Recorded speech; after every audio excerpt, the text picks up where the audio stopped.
Alors, bonjour aux investisseurs et futurs investisseurs immobiliers. J'espère que vous allez bien, j'espère que vous allez tous très bien. Il y a justement une polémique actuellement sur la toile concernant les investisseurs immobiliers du genre que tu n'es pas millionnaire, tu as tout simplement un patrimoine de millionnaire et qu'un patrimoine de millionnaire, c'est atteignable par tout le monde, par tous ceux qui sont ingénieurs en Allemagne, tout le monde peut avoir un patrimoine de millionnaire et que ça ne sert à rien de se vanter avec un patrimoine parce que le patrimoine, c'est juste les dettes que tu as prises. Ce n'est pas encore vraiment le million concrètement. Qu'est-ce qu'il en est dans cette vidéo-ci? Je vais comme ça te donner mon analyse et je vais aussi te dire comment est-ce que tu fais pour atteindre le million d'euros avec ton patrimoine immobilier et je te retrouve après le générique.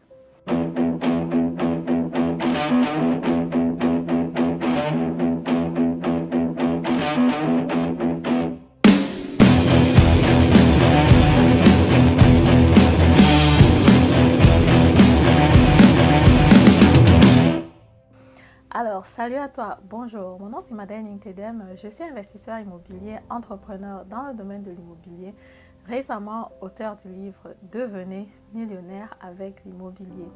L'investissement immobilier, le domaine de l'immobilier, c'est un domaine qui me passionne, c'est un domaine où je suis active depuis plusieurs années maintenant, que ce soit en Allemagne, que ce soit au Cameroun. Ce que je propose donc sur ma chaîne, ce sont des informations, des astuces importantes dont tu peux avoir besoin si tu veux te lancer. Et aussi si tu veux aller plus loin, si tu veux être directement concret, tu peux prendre avec moi un coaching, la formation en ligne, un accompagnement, un programme de mentoring pour pouvoir acheter ton premier bien immobilier. Si tu es prudent et que tu veux d'abord tester pour voir comment ça fonctionne, prends d'abord la séance de consultation gratuite. Les informations sont en barre de description. Alors, pour commencer donc, c'est quoi le million en euros? Comment est-ce qu'on définit quelqu'un qui est millionnaire? Effectivement, quand tu as un patrimoine de millionnaire, c'est différent de quelqu'un qui est millionnaire en euros. Un patrimoine de millionnaire, ça veut tout simplement dire que dans ton parc immobilier, tu as pu avoir voilà, un patrimoine qui est de plus d'1 million d'euros en fait. Il y a des maisons de rapport que tu peux acheter. Il y a des maisons qui ont la valeur d'un demi-million d'euros. Donc, ce qui fait qu'il suffit juste que tu te fasses financer 2 maisons pour pouvoir atteindre le patrimoine de millionnaire d'euros. Mais est-ce qu'en ce moment-là, tu es millionnaire? Non, pas forcément. Parce qu'effectivement, tu deviens millionnaire seulement quand tu prends tout ton patrimoine, tu le vends, tu rembourses tes dettes à la banque et le reste donc qui va rester en cash ou alors en liquide atteint le million d'euros. Donc si par exemple tu achètes 2 maisons qui ont la valeur de 500 000 euros, tu rembourses la dette progressivement. Si quand tu vends le bien immobilier, par exemple de 500 000 euros, si tu le vends à, je ne sais pas moi, 700 000 euros et que tu avais encore une dette de 400 000 euros à la banque, je dis n'importe quoi, c'est juste des chiffres comme ça, c'est qu'en ce moment-là, ton patrimoine, alors le reste d'argent liquide, c'est 300 000 euros. Maintenant, tu n'es pas encore millionnaire, c'est clair, malgré le fait que tu as un patrimoine de millionnaire. Si tu fais le même exercice sur tes 2 appartements, tu te rends compte donc que sur tes 2 maisons, si tu refais le même exercice sur tes 2 maisons, ça te revient donc à 600 000 euros que tu as comme ça de gagner en fait. Donc là, c'est tout simplement pour comprendre la nuance qu'il y a entre le patrimoine de millionnaire et le million proprement dit. Maintenant, l'objectif, je pense, de chacun d'entre nous, c'est de gagner de l'argent, d'avoir beaucoup d'argent. Parce que toi qui m'écoutes aujourd'hui, ce qui est sûr, c'est que tu es aussi intéressé par l'argent. Parce que si tu marches en route là et que tu vois un billet de 100 euros, un billet de 200 euros, un billet de 500 euros sur ton chemin, je ne suis pas sûre que tu vas ramasser le billet là et puis tu vas te poser la question de savoir, ça c'est l'argent de qui, à qui est-ce que je peux remettre cet argent quoi. Tu vas certainement prendre cet argent là, regarder à gauche et à droite, s'il n'y a personne qui te regarde, il y a de fortes chances que tu empoches cet argent. Il y a souvent des études qui ont été faites sur des personnes qui entrent dans une boutique et qui veulent acheter quelque chose. Le boutiquier le rembourse plus qu'il ne devrait le rembourser. Il y a très peu de personnes qui vont dire, tiens, ici tu as fait une erreur, tu devais peut-être juste me rembourser 10 euros et tu m'as remboursé 20 euros. Quoi. Donc, quelque part, chacun d'entre nous, nous voulons avoir de l'argent, que ce soit consciemment, que ce soit consciemment ou inconsciemment, ou alors qu'on accepte ou qu'on refuse, quelque part, nous sommes là parce que nous voulons l'argent. Parce que nous cherchons l'argent, parce que d'une façon ou d'une autre, on sait qu'en vivant avec beaucoup d'argent, tu as une vie qui est plus facile. Il n'y a personne qui a envie d'être coincé par rapport à un problème financier. j'ai envie de voyager, je n'arrive pas, j'ai envie de soigner ma mère, je n'arrive pas, mon enfant est malade, je ne sais pas quoi faire. Bref, quelque part, on a besoin de l'argent dans la communauté. Maintenant, la réflexion, c'est de se dire, ok, on a quitté l'Afrique, on a quitté nos parents, on a quitté la famille, on est arrivé en Europe. Plusieurs personnes sont arrivées certainement en Europe comme moi. Vous avez d'abord votre caution de 7 320 euros à mon époque, de toute façon, c'était ça. Et beaucoup de personnes devaient retourner la caution au pays. Du même, moi-même, j'étais dans cette situation. Je devais retourner une bonne partie de la caution au pays. Et quand même tu commences donc à étudier, quand tu commences à travailler, avoir encore ces 7 320 euros dans ton compte, ce n'est pas évident. Parce que ta phase où tu es étudiante, tu as seulement les dépenses, tu as les dépenses, les coûts de langue, c'est les dépenses, comment vivre normalement, c'est les dépenses, trouver un boulot où tu vas pouvoir voilà, jongler pour t'en sortir, c'est assez difficile. Et surtout pour les femmes, je pense que les garçons parfois c'est un peu plus facile. Mais du moins, pour moi, c'était assez difficile de pouvoir avoir un poufa ou alors de l'argent liquide dans mon compte à la fin du mois, quoi. Donc, du coup, après, quand tu commences à travailler, tu te disciplines un peu financièrement. Et maintenant, la réflexion, c'est de savoir, voilà, comment est-ce que je fais pour avoir beaucoup d'argent? Comment est-ce que je fais pour accéder à beaucoup de capitaux? Pour moi, je dis, il n'y a pas de magie, il n'y a pas 36 solutions.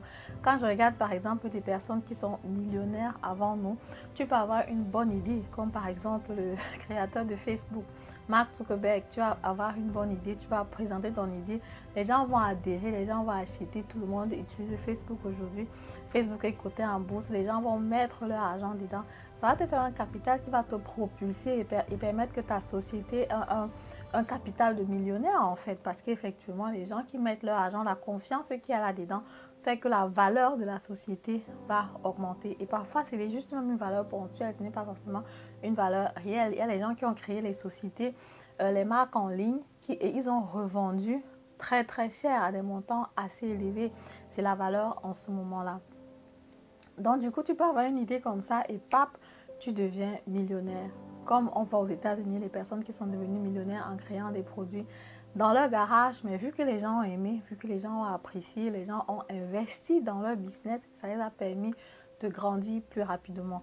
Mais toi qui me regardes aujourd'hui, si tu es comme moi et que tu n'as pas forcément une idée de génie, une idée géniale que tu vas aussi sortir de ton garage comme ça là, qu'est-ce que tu vas faire si tu n'es pas, si tu es comme moi et que tu es au pays et que tu n'es pas forcément né d'un enfant de riche comme au pays et que tu as peut-être des accès faciles, que tu peux lancer des business, ou je ne sais pas moi faire des choses pour avoir l'argent facilement comme certains enfants. Qu'est-ce que tu peux faire? Si tu es ici en Allemagne, il faut donc investir dans un domaine de nécessité de base.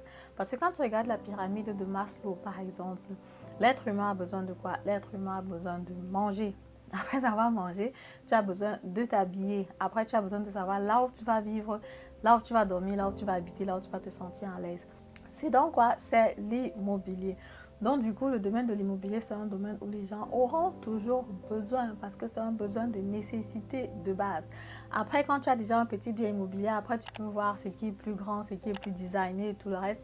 Mais à la base, on a besoin de l'immobilier. Là où je suis en train de vous parler, je suis dans un hôtel, c'est un bien immobilier. Je vais rentrer à la maison, je serai dans un bien immobilier. Quand il y a conférence, ça se passe dans un bien immobilier. Et aussi, tu as dans la possibilité comme ça d'utiliser l'argent de la banque pour le faire ici en Allemagne.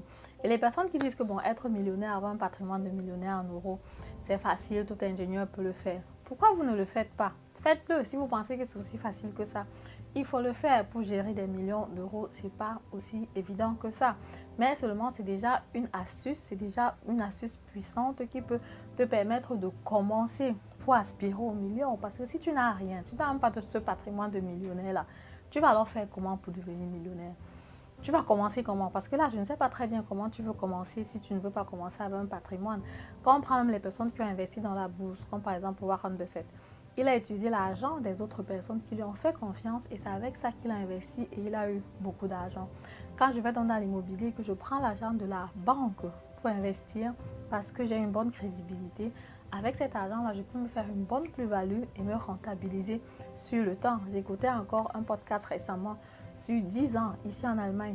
Toutes les personnes qui ont investi sur l'immobilier, quand on rentre de 50 ans en arrière, il n'y a personne qui va vraiment dire que mince, je n'aurais vraiment pas dû faire cet investissement, c'était un investissement qui n'était pas rentable. Plusieurs personnes vont être satisfaites. Peut-être il y a 1-2% dans ce range-là. Mais vraiment, pas beaucoup qui ne sont pas satisfaits du tout. Du tout. La majorité des personnes qui investissent dans l'immobilier sont satisfaites. Donc pour moi, l'investissement immobilier, c'est un domaine, c'est un levier puissant que toi aussi tu peux utiliser. Parce que quand tu as déjà un patrimoine de millionnaire, le next step, c'est d'avoir justement ce million-là en liquide dans ton compte. Mais quand tu n'as même pas d'abord 100 000 euros, tu n'as même d'abord rien, tu n'as même pas d'abord commencé. Et tu commences à dire que de toute façon, vous là même vous dites ça alors que c'est seulement les dettes. Il faut d'abord commencer par la dette avant de voir comment tu vas faire pour rembourser ta dette et être justement et avoir un cash qui est important. Et pour vous dire la vérité, moi j'ai la possibilité d'avoir l'argent liquide sur mon compte parce que si tu vends ton bien immobilier, naturellement tu as le liquide sur ton compte. Mais le liquide sur ton compte, ça te sert à quoi? Ça ne te sert pas à grand chose. L'argent est là pour être investi. Pourquoi est-ce que donc je vais vendre le bien immobilier pour avoir l'argent liquide juste sur le compte pour dire que je suis millionnaire? Ça n'a pas vraiment de sens. Pourtant, étant dans le business, je peux tourner naturellement si j'ai un besoin précis, urgent, je peux le faire. J'ai toujours assez d'argent liquide sur le compte. Mais pour dire que ok, je veux seulement avoir, je sais pas moi, 500 000 euros, 1 million d'euros sur mon compte pour dire que je suis millionnaire, à mon avis, ce n'est pas aussi important que ça. De toutes les façons, le message que je voulais transmettre, c'est de dire que voilà, si tu penses qu'être millionnaire, c'est facile, fais-le. Tu entres aussi dans le club des gens qui ont le patrimoine de millionnaire.